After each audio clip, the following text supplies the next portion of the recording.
Good morning. Okay, so I posted a reel this morning with some core exercises that I'm doing during pregnancy to help keep the integrity of my core. I had to take it down because I swear, if you're a creator, you can relate to this too. It's like anytime I make edits or like do a reel in Instagram, 50% of the time after I post it, Instagram makes it glitch. And so it was so glitchy, I had to take it down. And I don't know, I'll post it later. But I want to go over diaphragmatic 360 breathing because it's like the foundation of all core related everything. If you're not getting that right, you're missing the biggest, most important component and the biggest step.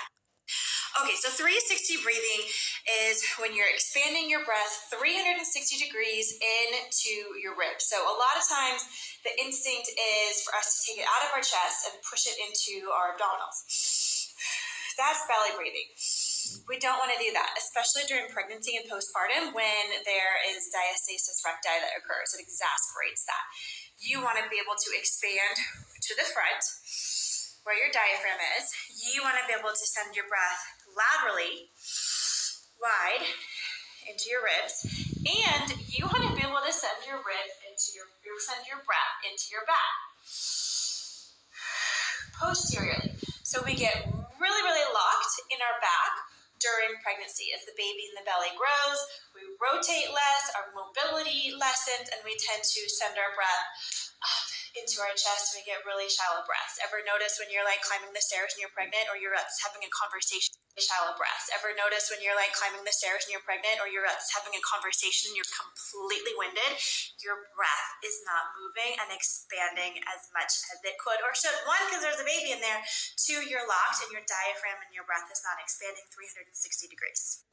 In pregnancy and postpartum, you need to be able to mobilize your hips on command. That means you need to be able to articulate your pelvis anteriorly. You need to be able to articulate your pelvis posteriorly. You need to be able to hula hoop your hips in 360 degrees in both directions. You need to be able to hike the hips on both sides and in different planes of motion. So try it bent over. Tuck, untuck. Hula hoop your hips, create mobility. Stack, stack, hip hike.